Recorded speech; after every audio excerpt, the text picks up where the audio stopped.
Halo Gunarwan dan Gunarwati sekalian, ketemu lagi ya di channel saya Gunar Os. Dan ya, kita akan sekali lagi membahas tentang Manchester United ya. Karena ini ada perkembangan-perkembangan baru. Dan ya, saya sangat tertarik dengan kondisi Manchester United ini. Bukan karena saya senang melihat kejatuhan Manchester United, tidak. Kalau dari kacamata saya sebagai seorang penikmat sepak bola ya, saya melihat bahwa Manchester United ini mengalami kejatuhan yang sangat luar biasa. Dan saya itu ingin tahu gitu kan, apa sebenarnya yang terjadi, apa yang terjadi sehingga klub yang sesukses seperti Manchester United kok bisa jatuh sedalam ini gitu ya. Dan jujur saya juga sebagai seorang penggemar Arsenal, saya lebih senang justru harusnya kita bersaing dengan Manchester United. Kenapa? Karena Manchester United ini adalah klub yang benar-benar dibangun dengan cara yang benar. Ya, membangun fanbase, melakukan deal, apa namanya? Deal eh, untuk sponsorship gitu ya. Lalu juga tadinya mengembangkan para pemain muda gitu ya. Jadi ini klub yang dikelola awalnya dengan cara yang benar. Apa yang terjadi sehingga kok sekarang jadi seperti ini gitu ya. Oke teman-teman, sebelum kita lanjut ke pembahasan kita, perkenalkan dulu, channel saya adalah fans channel Arsenal. Jadi kalau teman-teman ngefans dengan Arsenal atau suka dengan konten-konten sepak bola semacam ini ya, karena saya tidak hanya bikin konten Arsenal, sesekali saya suka bikin konten sehubungan dengan pemberitaan dari klub lain.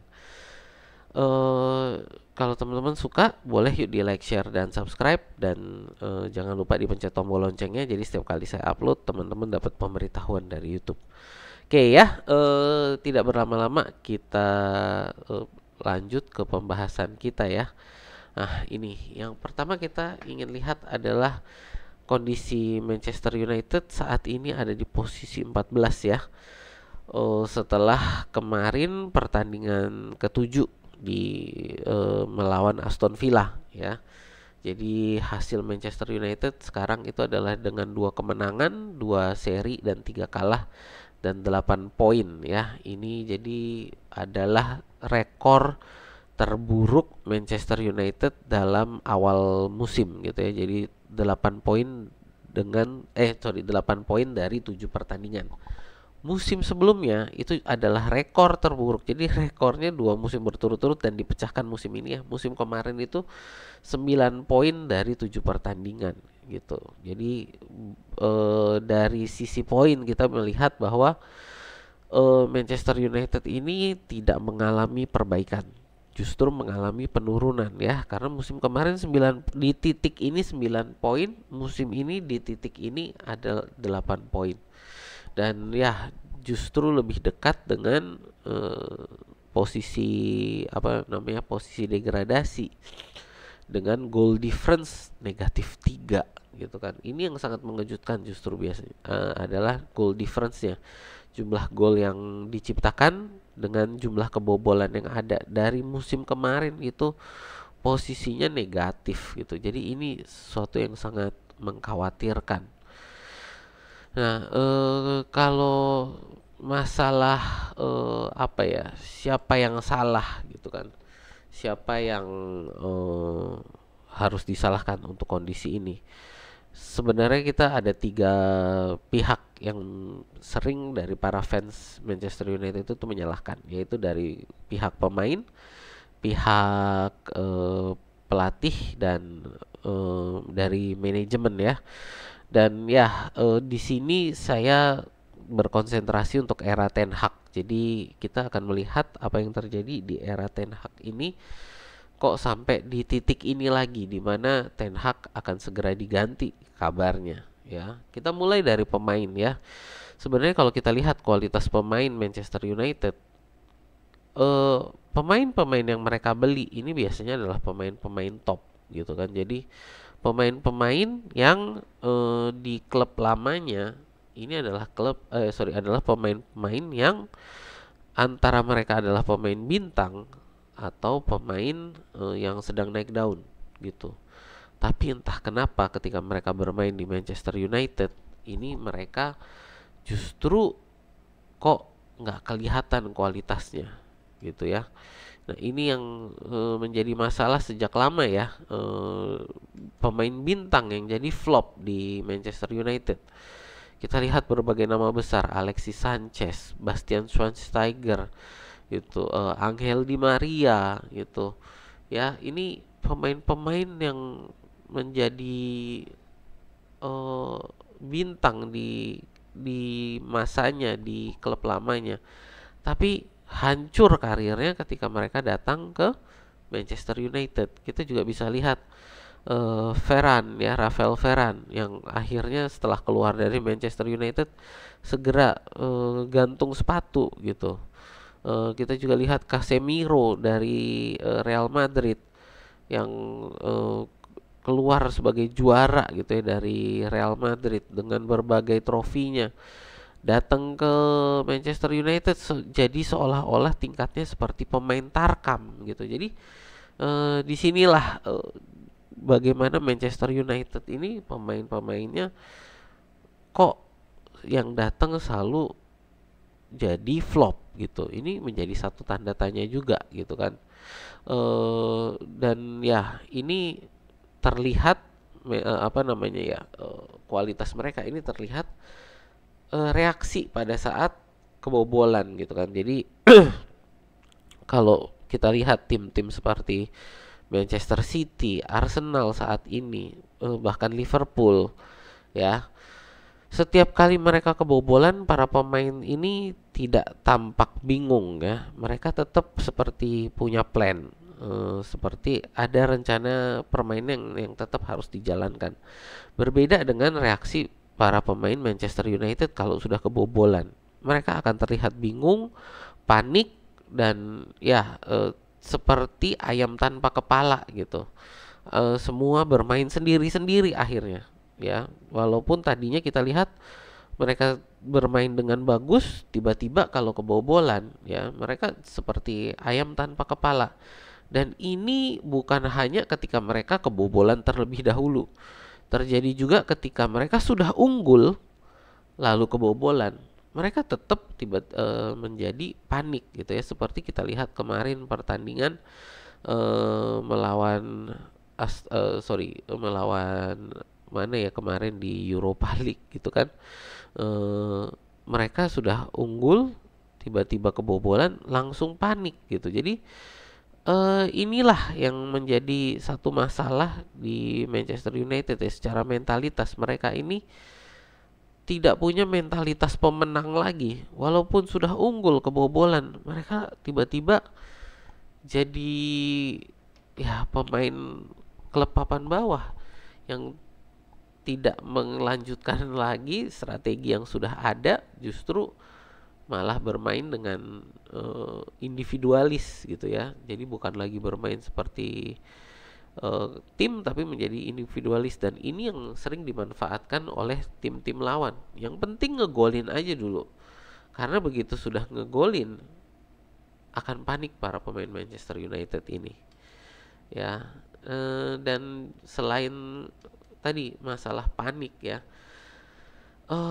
mereka ini juga sering mengeluh ya. Mengeluh ini kita lihat bukan hanya di atas lapangan, tapi juga di luar lapangan. Berapa kali kita lihat pemberitaan mereka mengeluhkan kondisi yang ada di dalam klub, kondisi latihan dan lain-lain, itu mereka keluarkan di media. Salah satu yang paling terkenal mungkin ini adalah Ronaldo. Kasus Ronaldo ya, di mana dia mengeluhkan hal tersebut di bukan podcast, tapi di acara itu Piers Morgan, yang notabene dia adalah seorang fans Arsenal ya, yang tentu saja ini akan menjadi satu pemberitaan yang sangat eksplosif, dan ini mempermalukan tim gitu ya. Dan ini bukan hanya, sebenarnya dilakukan bukan hanya oleh Ronaldo ya, banyak sekali pemain-pemain lain yang secara diam-diam lalu membocorkan pemberitaan keluhan-keluhan mereka ini, dibocorkan ke media melalui pihak lain. Dan ya ini sangat memalukan tentu bagi Manchester United ya. Dan ya mentalitas suka mengeluh ini sebenarnya kalau buat saya juga sangat ditunjukkan oleh kapten mereka sendiri juga, Bruno Fernandes, di atas lapangan, dimana setiap kali ada hal yang tidak sesuai dengan rencana di awal gitu kan, dia akan langsung menjadi orang yang paling pertama mengeluh di lapangan, mengeluh kepada wasit, menyalahkan teman-teman setim gitu ya. Ini yang saya sangat heran, kenapa? Karena Bruno Fernandes ini adalah kapten, tapi pada saat eh, kejadian di lapangan ini tidak sesuai harapan, ya dia sangat, kita suka lihat dia menyalahkan teman-teman setim lainnya gitu ya. Nah, inilah mentalitas para pemain Manchester United yang menurut saya ini yang menjadi kesalahan para pemain gitu kan. Dan belum lagi kita dengar pemberitaan bagaimana para pemain ini suka, kalau istilah yang suka dipakai ini kan, throw the coach under the bus, ya, melemparkan pelatih mereka ke bawah bus. Artinya ini adalah idiom bahasa Inggris, di mana mereka menyalahkan pelatih, sehingga pelatih ini nanti yang dipersalahkan oleh manajemen atas dan dia yang dipecat gitu ya. Ini jadi ya eh, kondisi yang sangat memalukan menurut saya. Nah, kalau kita ngomong pemain, ini sebenarnya juga nggak semuanya salah pemain ya.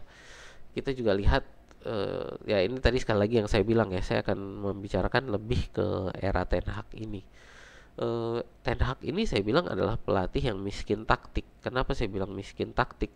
Karena dia juga tidak punya jawaban ketika timnya, tadi yang saya bilang kan, kalau pemain tadi kebobolan duluan, mereka seperti ayam tanpa kepala. Nah, inilah peran Erik ten Hag, dimana ketika mereka kebobolan duluan, dia sebagai kepalanya kok ngilang gitu ya.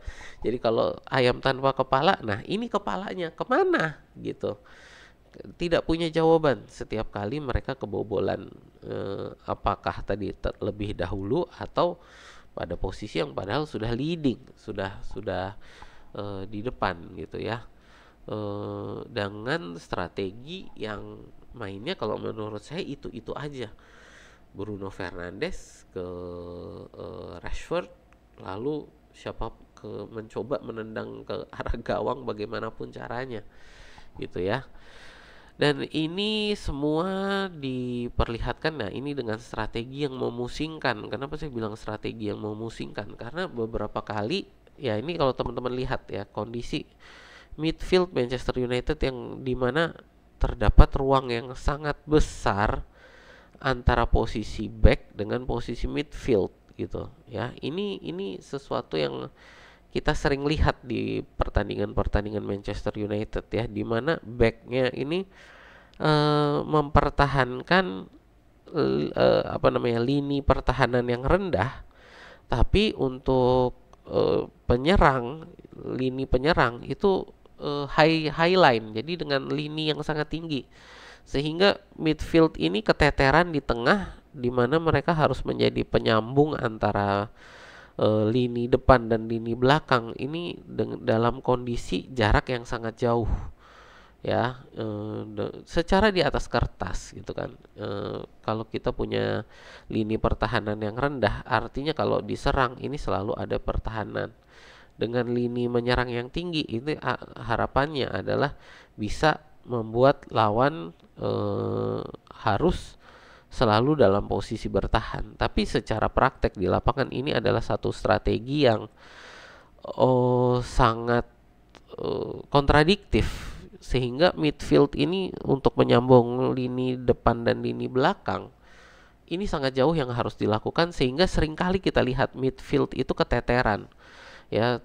Pemain-pemain seperti Casemiro itu ya, sekarang juga Kobe Mainu, ini sering mereka di midfield ini mereka dihabisi oleh midfield lawan. Karena kenapa? Karena mereka tidak punya jumlah di midfield ini yang memadai, sehingga mereka ini sering, kalau istilah saya, digeruduk gitu ya, diserbu oleh pemain midfield lawan, sehingga posisi midfield ini menjadi posisi yang sering disalahkan ketika terjadi gol, terjadi kebobolan gitu ya. Karena ini strategi yang memusingkan, yang tidak bisa dilakukan secara bersamaan menurut saya ya. Punya lini penyerang tinggi dengan defense line yang rendah gitu.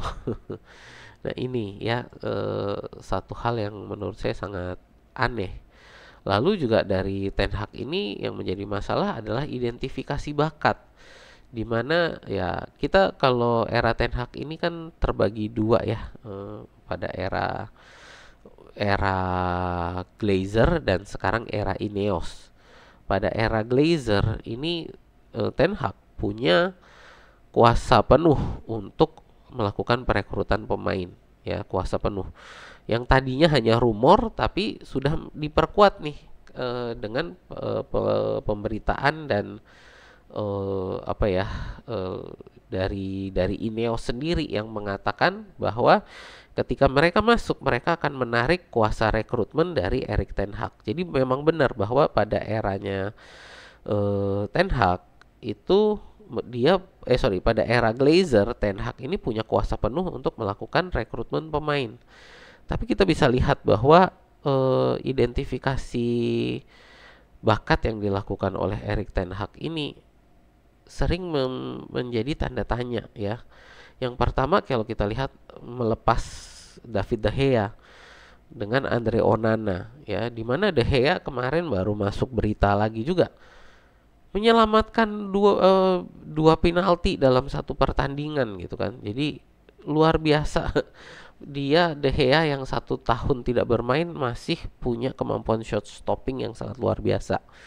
Ya, digantikan dengan Andre Onana yang kita lihat sering melakukan kesalahan-kesalahan lucu gitu ya. Walaupun sekarang menurut saya dia sudah mulai menunjukkan kemampuannya. Ya, ini pun sebenarnya saya bukan menyalahkan Andre Onana. Dia adalah seorang kiper yang sangat luar biasa. Tapi bedanya, bukan bedanya, sorry. Tapi masalahnya gitu ya, bahwa Andre Onana ini sebagai kiper build up itu yang menjadi masalah. Dia butuh lini pertahanan yang bisa dia bagi bola gitu. Untuk dia distribusi bola, dia butuh lini pertahanan yang memang bisa dia distribusikan. Manchester United tidak punya lini pertahanan yang bisa bermain bola dengan nyaman untuk memancing lini penyerang lawan gitu kan, untuk mengecoh lalu mengantarkan bola ke depan. Jadi untuk mau build up dari belakang, kalau kipernya bisa build up, kalau lini pertahanannya tidak bisa, tentu menjadi percuma gitu. Jadi pembelian Onana yang menurut saya sebenarnya bagus menjadi jelek karena pemain di sekeliling Onana tidak bisa memanfaatkan kekuatan Onana gitu ya. Lalu kita lihat juga Anthony yang dibeli dengan harga yang sangat mahal. Ternyata sekarang malah terkenal dengan nama El Gasing gitu kan. Hanya bisa muter-muter, nggak bisa ngapa-ngapain. Bahkan Nicolas Pepe dari Arsenal yang kita sudah bilang flop ya, kita secara bersama-sama fans Arsenal sudah memutuskan bahwa Nicolas Pepe ini adalah pembelian flop. Itu pun angka kontribusinya kepada klub gitu ya, PP kepada Arsenal itu jauh lebih tinggi dibandingkan Anthony ke Manchester United ya. Dan angkanya ini bagaikan langit dan bumi gitu loh. Jadi seolah-olah PP ini ya bintang luar biasa gitu kan kalau kita lihat perbandingan statistik angka kontribusinya gitu. Lalu kita juga lihat siapa lagi, Mason Mount yang selalu cedera gitu kan, Erikson yang ya tidak bisa bermain 90 menit full karena dia punya masalah kesehatan ya, dan ya banyak lagi lah gitu ya pemain-pemain yang pembelian Erik ten Hag ini yang menjadi tanda tanya. Højlund sendiri juga masih terlalu muda untuk bisa menjadi ujung tombak dari penyerangan Manchester United gitu ya. Jadi di sini identifikasi bakat yang juga sangat memalukan kalau menurut saya ya. Berikutnya ya ini kita juga lihat strategi pergantian pemain yang aneh ya. Berapa kali pada saat pertandingan gitu, pemain-pemain yang jelek itu dipertahankan, lalu pemain-pemain yang bagus justru diganti. Seperti pertandingan kemarin ya melawan Aston Villa, Marcus Rashford yang bermain dengan bagus dan justru sudah di apa ya permainan yang dirindukan dari para fans Manchester United dari Marcus Rashford kemarin ditunjukkan pada saat bermain melawan Aston Villa, dan bukannya dipertahankan tapi justru di tengah pertandingan diganti. Ya, semua orang sering bingung dengan Erik ten Hag dengan strategi pergantian pemain ini. Gitu ya. Ini menjadi satu hal yang sering dikritik oleh para fans dan pundit ya, bahwa pergantian pemain ini Manchester United ini kadang tidak sesuai dengan kondisi di lapangan, di mana pada saat butuh penyerang justru memasukkan defender, dan ketika butuh bertahan justru malah memasukkan penyerang. Nah, ini berkali-kali dilakukan oleh Erik ten Hag, dan ini membuat tekanan media kepada dirinya tentu tambah besar dan tambah besar terus gitu ya. Karena ini strategi-strategi yang dia lakukan ya ini aneh. Jadi bukan hanya strategi formasi tapi juga strategi pergantian pemain ya. Oke, nah ya tentu kita juga tidak bisa menyalahkan manajer saja, tapi juga kita harus melihat manajemen. Ya, manajemen Manchester United ini satu dekade ini memang arahnya sangat membingungkan. Ya sebenarnya kalau kita ngomong era Erik ten Hag ya, ini kita manajemen ada dua masa ya, dimana di 2 musim awal Erik ten Hag ini manajemen ini dipimpin oleh keluarga Glazer, yang dimana keluarga Glazer ini ya tentu lebih mementingkan cuan keuangan ya, dimana di era ini mereka membiarkan Erik ten Hag melakukan apa yang dia ingin lakukan. Mau beli pemain ya udah silahkan beli, pokoknya gue udah kasih duit ya udah lu beli, lu yang urus gitu ya. Jadi keluarga Glazer ini kalau menurut saya kesalahannya adalah mereka lebih mementingkan apa ya, popularitas dari fans dibandingkan dengan kebutuhan tim. Jadi rekrutmen Erik ten Hag sendiri menurut saya adalah kesalahan dari keluarga Glazer. Kenapa saya bilang kesalahan? Karena lebih mementingkan suara-suara fans yang pengen Erik ten Hag dibandingkan dengan bahwa kemauan dari manajemen ya waktu itu adalah Mauricio Pochettino. Jadi sebenarnya kalau kita runut pada saat rekrutmen Erik ten Hag waktu itu ada dua kandidat gitu kan setelah pemecatan Ole, itu adalah Erik ten Hag dan Mauricio Pochettino, di mana Pochettino ini yang menginginkan ini adalah manajemen, sedang Erik ten Hag ini yang menginginkan adalah fans.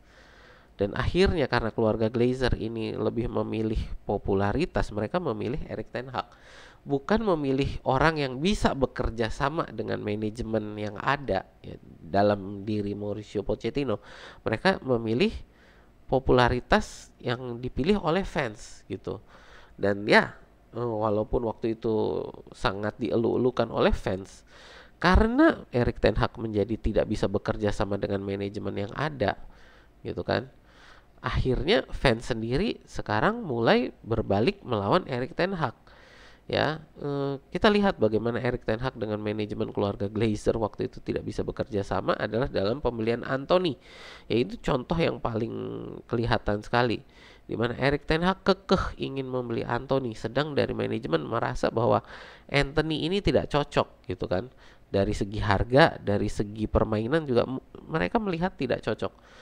Tapi Erik ten Hag kekeh sampai akhirnya dibeli pada saat yang sudah terlambat, sehingga Ajax sudah menaikkan harganya dari 40 juta pound sterling waktu itu ya menjadi 40 juta euro menjadi 100 juta euro gitu. Nah, ini yang lalu menjadi satu meme ya, menjadi satu olok-olok juga dari fans-fans rival kepada Manchester United. Ya ini pembelian yang sangat bodoh gitu kan, bisa beli 40 malah dibeli 100 gitu. Nah, ini semua menurut saya adalah karena memang Erik ten Hag tidak bisa bekerja sama dengan manajemen waktu itu di bawah keluarga Glazer.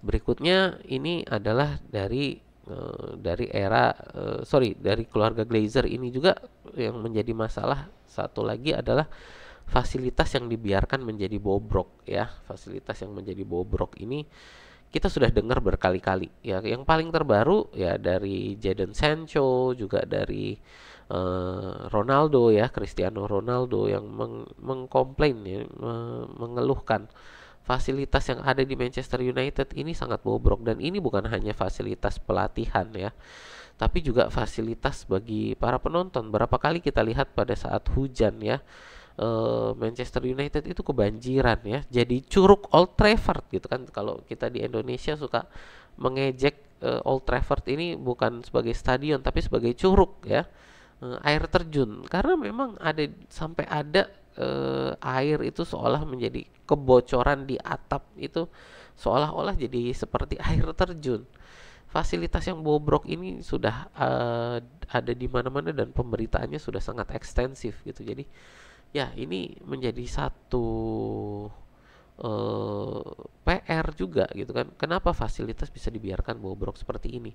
Dan apakah mungkin fasilitas yang bobrok inilah yang membuat tadi di awal ya saya bilang para pemain ini menjadi pemain flop? Jangan-jangan karena fasilitas yang bobrok inilah yang membuat Manchester United ini pemain-pemain bintang ini menjadi pemain flop gitu kan. Apa mungkin itu salah satu penyebabnya gitu. Nah, selain era Glazer, Erik ten Hag ini juga ada saat ini di era Sir Jim Ratcliffe dan Ineos ya. Dan menurut saya ini era Ineos ini dimulai dengan kontroversi juga ya. Ketika mereka datang bukan membeli secara penuh Manchester United, tapi hanya sebagai pemilik saham minoritas. Dan selain itu juga mereka mengambil alih sisi sepak bolanya gitu. Jadi mereka membiarkan keluarga Glazer untuk tetap mengelola sisi keuangan. Sir Jim Ratcliffe dan Ineos selalu mengambil alih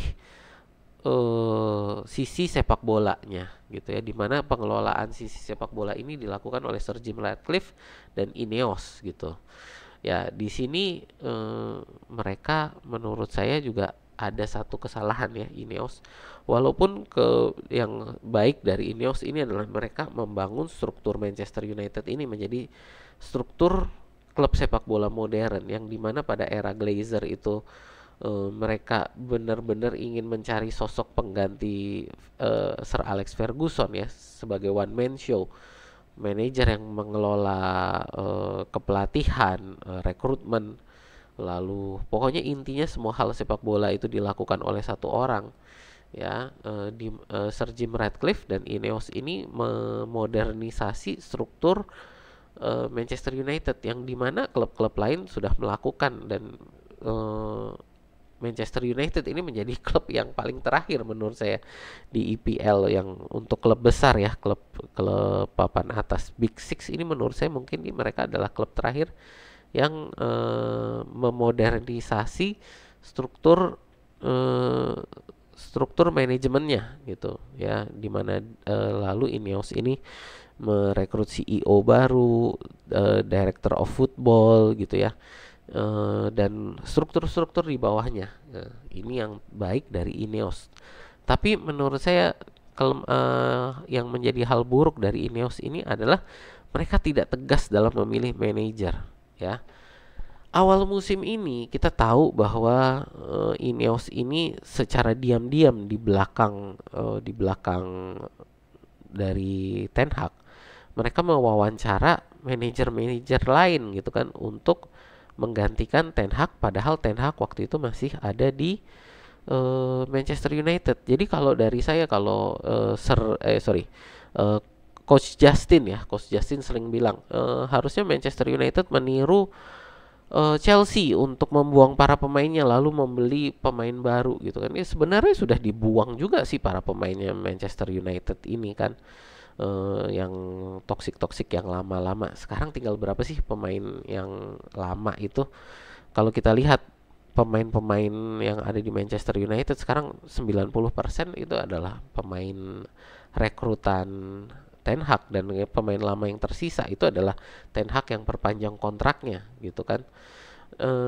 Kalau tadi perbandingannya dengan Chelsea, saya justru melihat perbandingannya harusnya dengan Bayern Munchen, di mana Bayern Munchen memecat pelatihnya, ya mereka nggak cocok gitu kan. Hansi Flick ya kalau nggak salah waktu itu dipecat, lalu merekrut Vincent Kompany gitu ya, karena mereka sudah mecat manajer lalu mencari pelatih tidak ada yang mau gitu. Akhirnya mereka merekrut Vincent Kompany yang sangat pernah diketawain, tapi hasilnya ternyata sekarang lumayan juga kan.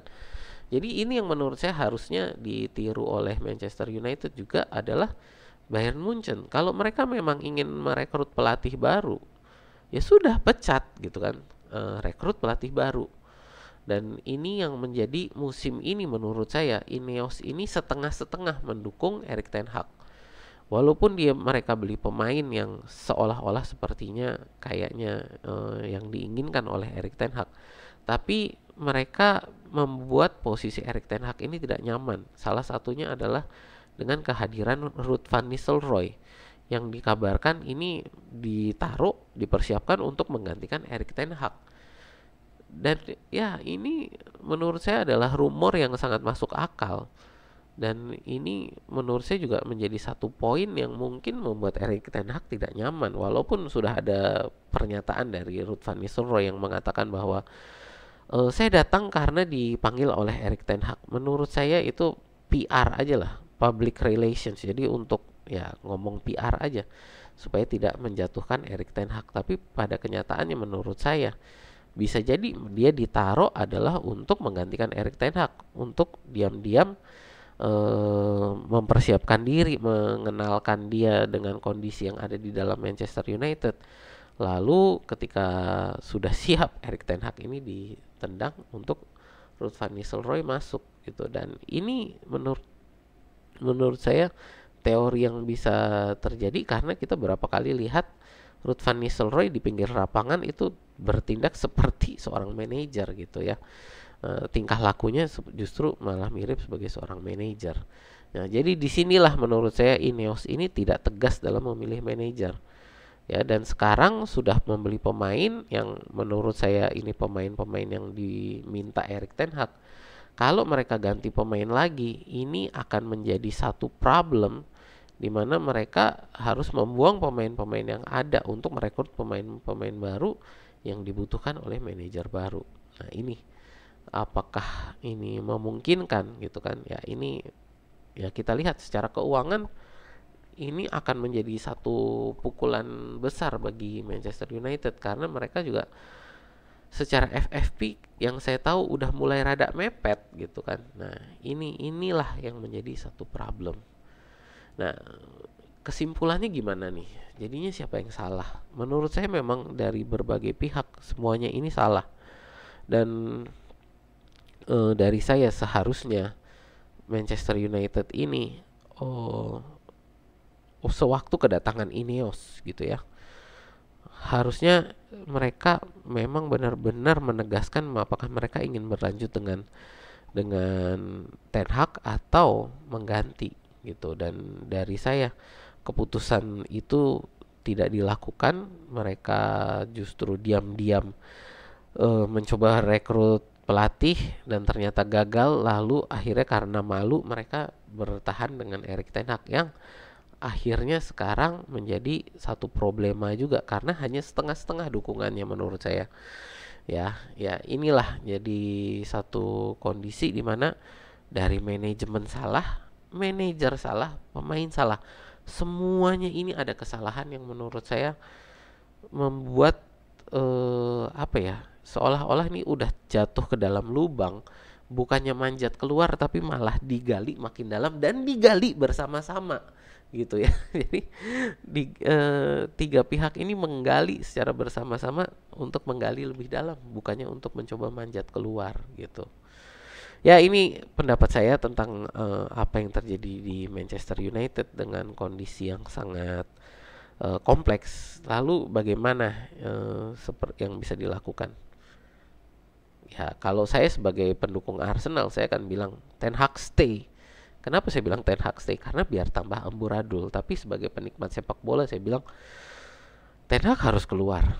Karena kalau enggak, Manchester United akan tambah terpuruk gitu ya. Jadi kenapa? Karena eh, sebagai manajer ini yang lebih banyak berperan di pihak sepak bolanya gitu ya. Lebih banyak apa yang mereka lakukan di sisi sepak bolanya ini adalah tanggung jawab manajer. Jadi ya manajer ini harus segera diganti kalau menurut saya. Ya, ini adalah langkah paling mudah gitu ya. Langkah paling mudah adalah mengganti manajer siapapun itu.